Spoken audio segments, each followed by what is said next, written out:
Newark and Imago called The Angry Act, the Role of Aggression in Creativity. And in that paper, he includes a section about someone slightly disguised, but who in fact was Philip Roth.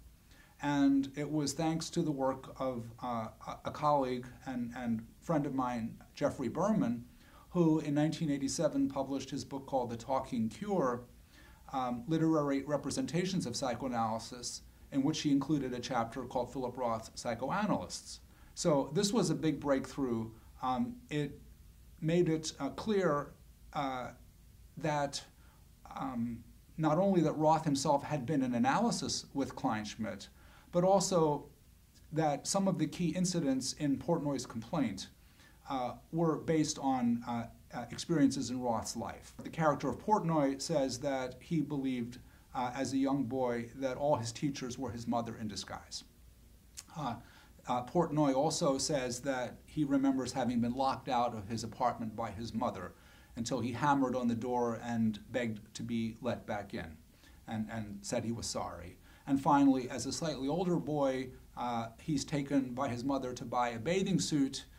He asks for one with a jockstrap in it, and the mother in the book says, "For your little thing." Okay, and what we learn is that all three of these incidents are mentioned by Kleinschmidt about his thinly disguised patient, and therefore we know for sure that they happened to Philip Roth. As I read Roth, I'm torn between my great admiration and love of his work and the sense that I get of him as a person. We have not only, of course, his own writings, fiction and some nonfiction, which I think helps us a lot, but we have many other sources, even in the public domain, that give us perspectives on Roth. We have the essay by his analyst Kleinschmidt. We have the memoir by his second wife, Claire Bloom, that I think is actually a very compassionate portrait of Roth, despite the fact that she was deeply hurt by him in the end.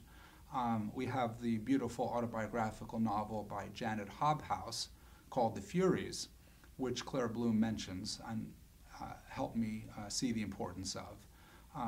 And I think Hobhouse was the great love of Roth's life. That's my sense, that she's the inspiration for many of his fictional characters, such as Drinka in Sabbath Theater or Consuela Castillo in The Dying Animal. So we form an impression of Roth.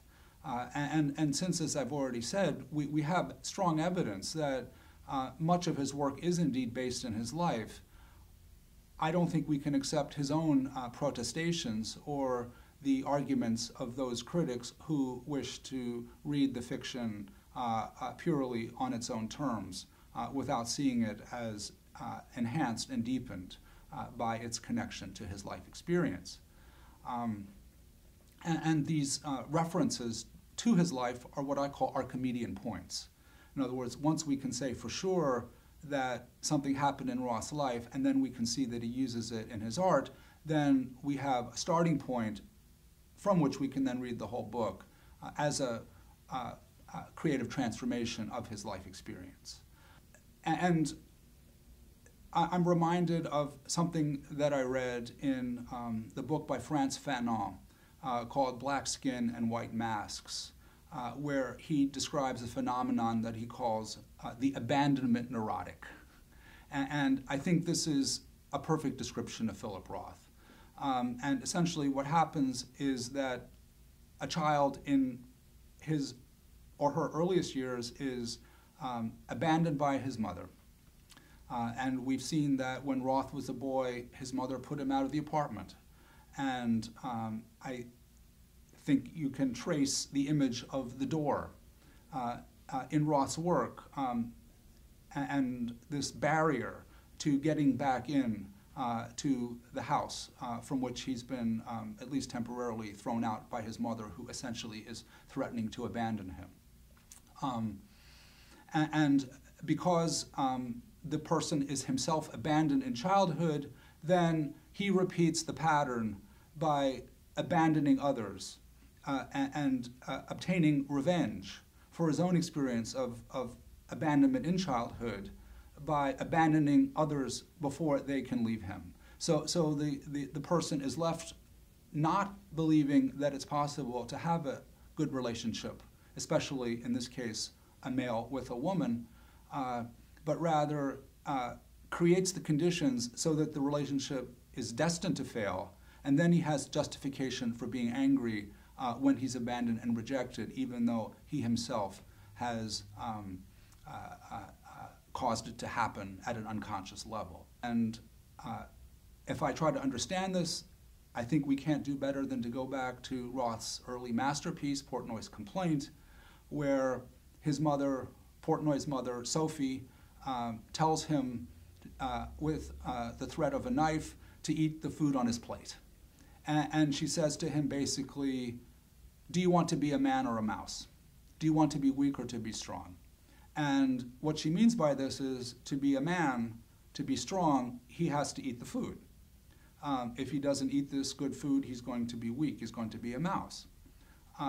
However, once he gives in and does what his mother tells him, which is supposed to make him a man, that's supposed to make him strong, well, he's given in. He's shown himself to be the mouse. You see, so he's already learned this pattern of the double bind, which then I think Roth recreates not only in his fiction, but in the relationships that he's had with women, with the Jewish establishment, and in his life. So I'm left with a combination of unbounded admiration for the greatness of Philip Roth and great gratitude for him, for all he's given us in his work, and a sense of compassion, if I can say that, for him as a person, and a wish that he would understand that this attempt to link his work and his life is not an invasion or an assault, but really an expression of our love for him, because it's, at least in my way of understanding, the best way that we have to appreciate his life and his art on their deepest levels. Bravo. The thing that seems to me the heart of it, although of course this is only an imperfect approximation of something vast and complex and great and beautiful, it is a pattern that we see as early as Goodbye Columbus, in which the character Neil Klugman, or Neil Wise Guy, who is Roth's stand-in in this book, has a love affair with the character named Brenda Potemkin. And at a certain point, he asks, the character asks Brenda to buy a diaphragm as a proof of her love for him. And this is a substitute for an actual marriage proposal, which should probably involve too much commitment, okay? But it's a sign of something serious in their relationship. However, in my understanding, by asking the woman that he loves to do this, the character places what we could call a double bind on the other person, whereby if she refuses to do what he asks, then he has a reason to feel she doesn't love him and he can reject her. However, if she agrees to do the very thing that he has asked her to do, she has made herself basically into a whore. And Brenda says that this makes her feel whorish in the book. You see, so even by doing what he asks her to do, she has given him on a deeper level a reason to reject her, because she's become, in effect, a doormat, if you want to call it that, okay? Someone who really isn't worthy of being loved because she's not strong enough to stand up to him. So that's in his fiction.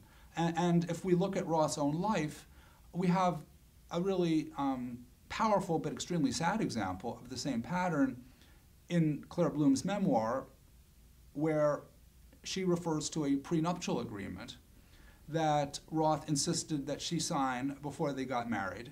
Even though they had been together for 15 years, she had stood by him through thick and thin. She was definitely not interested in his money. But as a condition of their marriage, he insisted that she sign an agreement that allowed him to terminate the marriage for any reason or for no reason. He would get back the apartment and all their possessions, and she would be left with nothing. she went ahead and signed this. Later on, when inevitably he abandoned her, and she showed this to her lawyer, the lawyer described it as the most brutal document of its kind that he'd ever encountered. Okay, so again, this is the double bind, only now we see it in Roth's life. If I think about Roth as a writer, I think no one would doubt that he's one of the supreme writers of our time. We're still waiting for the Nobel Prize Committee to recognize that, but everyone else seems to know it.